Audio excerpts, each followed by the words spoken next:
रे माझा मितवा मालिकेच्या आजच्या भागामध्ये आपण पाहणार आहोत की आता घरामध्ये गृहप्रवेश करत असतानाच कुठेतरी अंजलीला असं वाटत असतं की जर काही आपण ह्या घरात जास्तीत जास्त वेळ राहिलो तर यांना काहीतरी गोष्टी आठवतील असाच विचार करत असता ती आता घरामध्ये शिरायचं ठरवत असते। घरामध्ये ती आता जात असतानाच तिच्या डोक्यात विचार सुरू असतात, ह्या घरात गेल्यावर निदान यांना काही गोष्टी आठवतील आणि हे पुन्हा एकदा व्यवस्थित होतील आणि म्हणूनच आता ती घरात जात असताना या सगळ्या गोष्टींचा विचार करत असते। तर मामाने मात्र अगदी लहान मुलांप्रमाणे कॅप वगैरे घालून असता आता जोरदार असं स्वागत केलेलं असतं आणि मामा जे काही जोरदार स्वागत करतो ना त्यामुळे मात्र आता सगळेजण हसत असतात। पण इकडे असणारा हा राकेश घाबरतो, कारण मामा हे अगदीच लहान मुलांसारखा वागत होता आणि त्यामुळेच ना आता राग येत होता। तर दुसरीकडे मात्र आता आजी ईश्वरीला सांगत असतात की जरा तू औक्षण करून घे ना, पण आता ईश्वरी म्हणत असते की मी कशाला आजी, तुम्हीच या घरच्या मोठ्या आहात ना, तर तुम्हीच हे सगळं काही करा असं बोलून ती आजीनाच हा मान देत असते। आजीनाच ती आता औक्षण वगैरे करायला सांगते। मग आजी म्हणतात की ठीक आहे, माझ्या पंथीचं स्वागत मीच करते आणि असं बोलून आता ती स्वागत करण्यासाठी आजी औक्षण करायला पुढे येते आणि औक्षण करत करतच ती आता बायाकडेही बघत असते। दुसरीकडे आता सगळ्यांनाच टोपी लावायचं काम नेहमीच ना इथे असणारी ही वल्लरी करत असते, पण आज ही ना वल्लरी जरा शांतच होती आणि वल्लरी बघत होती। मग आता बाळाचं धमाकेदार स्वागत करण्यासाठी अर्णव ईश्वरीही आतमध्ये गेलेले असतात आणि त्यांनी ना आधीच सगळ्या काही गोष्टी करून ठेवलेल्या असतात, म्हणजेच अगदी फुलांच्या पायघड्या आणि या सगळ्या काही गोष्टी। त्यासोबत जसं आता बाळ आतमध्ये येणार असतं त्याच्यावर फुलांचा वर्षाव साठी एक सुंदर अशी वरती फुलांनी म्हणजेच गुलाबाच्या पाकळ्यांनी सजवलेली आता परडी सुद्धा ठेवलेली होती। जसं दोघंही जण आतमध्ये येतात ना तसं आता 1 2 3 बोलून आता ती परडी जी आहे ती खाली खेचली जाते आणि मग काय, जेव्हा आता ती परडी खाली खेचली जाते ना तेव्हा आता सगळ्या फुलांचा वर्षाव होऊ लागतो। मग आता मामाही मस्करीमध्येच बोलतात की काही ना मी नाही तर मुलीच्या मामानंच केलं आहे, म्हणजेच मुलीचा मामा म्हणजे मी नाही ग, हा मामा आणि मामी दोघांनीही मिळून एवढी मेहनत केली ना, दोघांनीही एकदमच छान आणि व्यवस्थित सजवले बघ आणि एवढं हॉस्पिटलमध्ये येऊन जाऊन करून त्यांनी केलेलं आहे का, तर त्यांचा त्यांच्या भाचीवर खूप जास्त जीव आहे म्हणून। मग आता जेव्हा मामा हे सगळं बोलतो ना तेव्हा वल्लरी म्हणते की मी सुद्धा जर घरात असली असती ना तर सजवायचं काम केलंच असतं, पण काय आहे ना मी अंजलीसोबत हॉस्पिटलमध्ये होते ना। मग तर आता मामा म्हणत असतो तरीच म्हटलं अजून बोलली कशी नाही बाई, चालली का बोलायला। मग आता कसं बसं त्यांना आतमध्ये घेतलं जातं। मग आता जेव्हा आतमध्ये घेतलं जातं ना तेव्हा अर्णव म्हणत असतो की आज ना तुला काय सांगू मिस इंदौर, मला खूप जास्त आनंद झालेला आहे, म्हणजे मी ह्या सगळ्या गोष्टींचा विचारही केला नव्हता, एवढं भारी आता हे सगळं काही घडून आलंय असंही आता म्हटलं जात असतं।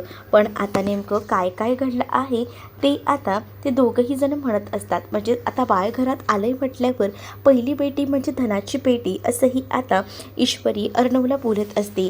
आता अंजली बाळाला घेऊन रूममध्ये गेलेली असते, तर रूममध्ये सुद्धा खूप सुंदर असं बाळासाठी डेकोरेशन करून ठेवलेलं असतं आणि ते डेकोरेशन बघूनच ना खूपच जास्त आनंद इकडे अंजलीला होत असतो। पण हे सुद्धा डेकोरेशन ना बाळाच्या मामा आणि मामीनीच केलं आहे, किती सुंदर केलं आहे ना असं बोलूनच ना आता मात्र मामा इथे सुद्धा कौतुक करत असतो। मग आता अंजलीला हे सगळं काही सहन होत असतं, अंजलीला असं वाटत असतं की त्यांचं ते काम आहे सो त्यांनी ते केले आणि त्यामुळे ना जास्त काही ती आता डोक्यात या गोष्टी आणत नाही। पण दुसरीकडे मात्र आता अर्णव आणि ईश्वरी या दोघांमध्येही थोडीफार मस्ती मस्करी सुरू असते, म्हणजेच आता ते दोघंही जण म्हणत असतात की मी बाळाला झोका देणार आहे। आता ही आमची छकुली आहे आणि या सगळ्या गोष्टींवर ना आता त्यांचे वाद होत असतात, छकुली आहे माझी सोंटुली आहे अशा काहीसं बोलणं करून त्या त्या मुलीला हाका मारत असतात. पण आता आजी म्हणत असते की बघितलं का, यांचं आता सुरू झालं, बाळ घरात येत नाही तोपर्यंत भांडायला लागले. मग बरोबर आहे ना, मला सांगा बरं मामा, माझी ही छकुली आहे, मग मीच तिला झोपवणार. इथे आता बाळसुद्धा गोडूला करून हसत असतो. मग दुसरीकडे आता पाहायला मिळतं की म्हणत असते की तुमचं काय चाललंय, तुम्ही ना आता हे सगळं करणं सोडून द्या बरं. मी काय म्हणते, एक काम करा, आपण ना बाळाचं बारसं 8 दिवसात करून टाकूया, म्हणजे बाळाला योग्य ते त्याचं नावही मिळेल. इकडे आता या सगळ्या गोष्टींना वैतागलेला असतो हा राकेश. तो म्हणत असतो की मी जरा बाहेर जाऊन बसतो. मग आता ईश्वरी म्हणत असते की जिजू, ही रूम तुमचीच आहे, सो तुम्ही इथे बसू शकता. पण आता अंजली लगेचच खोट टाकायची म्हणून मुद्दामूनच बोलत असते की त्यांना जर इथे नाही बसायचं आहे ना, तर प्लीज कोणीच फोर्स करू नका, त्यांना त्यांचा वेळ द्या आणि इथे ना आमच्यामध्ये बोलायची गरजही नाही आहे, असं बोलून मुद्दामून ना ती ईश्वरीला टोमणा मारू लागते. बिचारी ईश्वरी आता शांतच बसते आणि मग काय, राकेश तिकडनं आतमध्ये जातो. तर दुसरीकडे मात्र आता पाहायला मिळत असतं की राकेशची ही हालचाल बघून ना मामा आता लगेच ना अर्णव आणि ईश्वरीला म्हणत असतात की हा जे काही वागतोय ते खरंच आहे का, खरंच त्याचा मेमरी लॉस झाला आहे का नाटक करतोय. मामाला आता अर्णव बोलतो की आम्हालाही तीच शंका येते आणि आम्हीही त्या शोधात आहोत, आम्हालाही आता ते शोधून काढायचं आहे की नेमकं ही काय गडबड आहे ते. मग मामा म्हणतो की मला तर ना याची नाटकंच वाटतात. हे सगळं काही तिथेच उभं राहून मामाचं हळूहळू आता सुरू असतं आणि हे सगळं ऐकूनच ना आता अर्णव ईश्वरीसुद्धा विचार करत असतात. तर दुसरीकडे आजीने आता बारशाचं करायचं ठरवलेलं असतं. येत्या 8 दिवसातच आपण बारसं करून घेऊया, म्हणजे कसं बरं पडेल असंही आता सांगितलेलं असतं. तर दुसरीकडे आता पाहायला मिळत असतं की सगळं काही आवरून वगैरे झालेलं असतं. अंजलीसुद्धा फ्रेश झालेली असते आणि आता आजी अंजलीच्या बाजूलाच बसलेली असते, तर मामीसुद्धा तिथेच असते. तर मामी जे आहे ना, मामीच्या समोरच आजी बोलत असते की अगं अंजू, खरंच ना हे एवढं डिफिकल्ट होतं ना सगळं करणं, पण या अर्णव आणि ईश्वरीने केलं. बघ ना, हॉस्पिटलमध्ये सुद्धा होणारी ही पूर्ण दगमग आणि त्यासोबत घरात येऊन हे सगळं केलेलं डेकोरेशन, खरंच ना मानायला हवं त्यांना, असंही आता आजी बोलत असते. अंजलीला आता त्यांचं कोड कौतुक केलेलं सहन होत नसतं, म्हणून अंजली आता आजीला म्हणते की बस झालं, पुरे झालं त्यांचं कोड कौतुक, मला ना आता सहन होत नाही आहे, काय झालं केलं म्हणून त्यांनी तर करायला तर हवंच ना त्यांच्या भाचीसाठी, असंही आता अंजली बोलत असते. पण दुसरीकडे आता आजी अंजलीला समजावते आणि म्हणत असते की अंजली, तू असा प्रत्येक वेळेला विचार का करतेस गं, असं नको ना बोलत जाऊ, त्याने किती जास्त त्रास होतो. काही लोकांच्या चांगल्या बाजूसुद्धा पडताळून बघ ना, ती चांगली बाजूसुद्धा एकत्र विचार करण्यासारखीच आहे की. आणि मग या सगळ्या गोष्टी तू विसरून कशा चालतेस. मग इकडे आता आकाशबद्दल वल्लरी विचारत असते आणि आकाश ना आता नक्कीच ना नम्रताकडे गेला असेल हे वल्लरीला कुठेतरी कळून चुकलेलं असतं. खरंच ना इकडे आकाश गेलेला असतो नम्रताला भेटायला, पण नम्रता चिडलेली आहे ही गोष्ट आता सुप्रिया सांगत असते. पण आता आकाशसुद्धा त्याची पडती बाजू समजावून सांगत म्हणत असतो की खरंच ना आमच्या इथे खूप जास्त प्रॉब्लेम झाला होता आणि त्यामुळेच हे सगळं काही झालं, नाहीतरी एवढ्या गोष्टी घडल्या नसत्या. खरंच ना मला यासाठी नमूला सॉरी बोलायचं आहे. नमू माझ्यावर रागवली आहे, तिचा राग हा स्वाभाविकच आहे, पण तरीसुद्धा मला ना कसं तरीच होतंय, त्याच्याशी बोलून घेतलं तर मलाही बरं वाटेल, असंही आता म्हटलं जात असतं.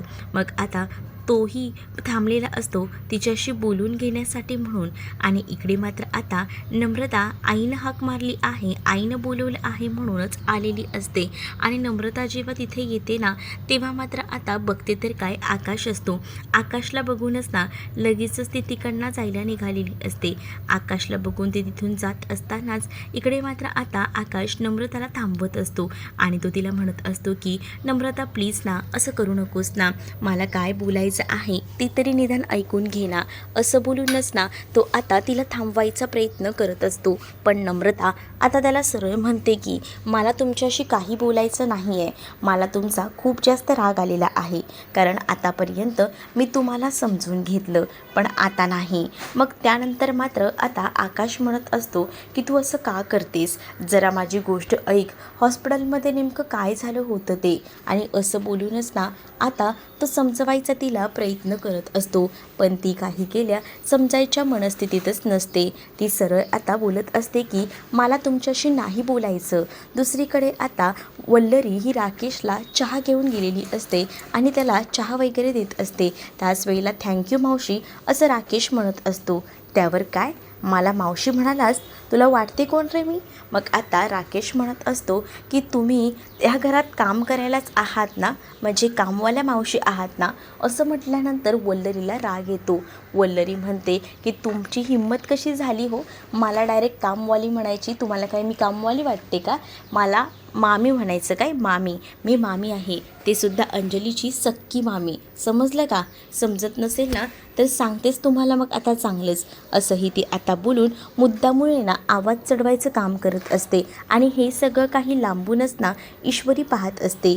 ईश्वरी विचार करते की ही कोणती पद्धत आहे मामींची बोलायची, म्हणजे मामींना या अवतारात कधीही आधी पाहिलेलं नव्हतं आणि मामी अशा काय बोलायला लागल्या आहेत हा प्रश्नच ना मुळात पडलेला असतो इकडे असणाऱ्या ईश्वरीला. आणि ईश्वरी हे सगळं काही लांबूनच पाहत असते. आता ईश्वरीला संशय येत असतो की नक्कीच ना मामींना काहीतरी माहिती आहे, म्हणूनच तर मामी अशा भाषेत याच्यासोबत बोलत आहेत असाही विचार ना आता इथे असणारी ईश्वरी करत असते. त्यानंतर आता वल्लरीला फोन आलेला असतो आणि म्हणूनच वल्लरी फोनवर बोलण्यासाठी म्हणून का होईना बाहेर जाते. आणि मग काय इकडे आता ईश्वरीला राकेश बघतो आणि तो म्हणतो की तुम्ही ईश्वरीच मॅडम ना, मला ना जरा तुमच्याकडे काम होतं. मग बोला काय झालं आहे? माझ्या ना जरा फाईल्स आणि औषधं आतमध्येच आहेत, तर मला प्लीज तुम्ही ते देता का आणून? फाईल्स चेक करून माझी औषधं मला घेतली पाहिजेत असंही आता म्हटलं जातं. ईश्वरीही आता त्याच्याकडे बघून त्याला टोमणे मारतच म्हणत असते की हो, तुझी तर फाईल मी चेक करणारच आहे आणि मुळात आहे ना तुझं सगळंच चेक करायची गरज आहे. असं बोलूनच ना ती आता औषधं घेण्यासाठी म्हणून रूममध्ये जात असते. मग इकडे राकेश ना आता हे घर बघतच राहतो, कारण तो आता एवढंही असंच नाटकं करत बघत असतो की हे घरही त्याच्यासाठी सगळं काही नवीनच आहे. दुसरीकडे मात्र आता वल्लरी जी आहे ती श्रीकांत धुमाळ यांच्यासोबत बोलत असते. तर श्रीकांत धुमाळ म्हणतात की तुम्ही मला काल कॉल केला होता, म्हणूनच मी तुम्हाला आज कॉलबॅक केलेला आहे. कशासाठी केला होता मला कॉल, बोला. असंही बोलून आता तो मुद्दामूनच तिला विचारत असतो. त्यावर ती म्हणत असते की तुमचं माझ्याकडे एक महत्त्वाचं काम आहे. आता काय काम आहे? मी तुमची कोणतीही कामं करणार नाही आहे, सरळ सरळ श्रीकांत धुमाळ बोलून जातो. पण आता इकडे वल्लरी जी आहे ती म्हणत असते की तुम्हाला ना माझं काम करावंच लागणार आहे, काही झालं तरीसुद्धा. तुमचं लोकेशन पाठवा, मी तुम्हाला तिथे भेटायला येते असंही आता ती म्हणू लागते. मग काय श्रीकांत धुमाळला लोकेशन पाठवायलाच लागतं, त्याच्याकडे ऑप्शन उरलेला नसतो. दुसरीकडे आता नम्रता आकाशसोबत बोलायचं नाही म्हणून बाहेर आलेली असते, पण आकाश तिला आता व्यवस्थितपणे समजवण्याचा प्रयत्न करत असतो. तो तिला म्हणत असतो की रागारागात कोणताही चुकीचा निर्णय घेऊ नकोस, मला काय बोलायचं आहे ते तरी ऐकून घे. पण आता नम्रता म्हणत असते की काय म्हणून ऐकून घ्यायचं आहे? मी मुळात आहे ना तुमच्या भरोशावर राहील ना, तिथेच माझी खूप मोठी चूक झाली. पण आता आकाशला हॉस्पिटलमधला प्रसंग जो राकेशची मेमरी गेली आहे ते सांगायचा असतो, पण इथे काही केल्या नम्रता ऐकायलाच तयार नसते. नम्रता सरळ त्याला सांगते की तुम्ही मला काही सांगू नका, मला माहिती आहे तुम्ही आता कारणच देणार आहात. आणि राहिला प्रश्न हॉस्पिटलमधला, तर हॉस्पिटलमधलं सगळं काही बघायला जिजू होतेच की, जिजू नव्हते का तिथे? मग तुम्हाला एवढं हॉस्पिटलमध्ये थांबण्यासारखं काय होतं? मान्य आहे तुमच्या घरात प्रॉब्लेम्स आहेत, मग त्यावर सुद्धा सोल्युशन होतंच की. मी तुम्हाला ही अपॉइंटमेंट जी होती ती विचारूनच घेतली होती, तेव्हासुद्धा मी तुम्हाला म्हटलं होतं की सांगा मला, जर तुम्हाला पॉसिबल नसणार असेल तर आपण या सगळ्या गोष्टींना कॅन्सल करू म्हणून.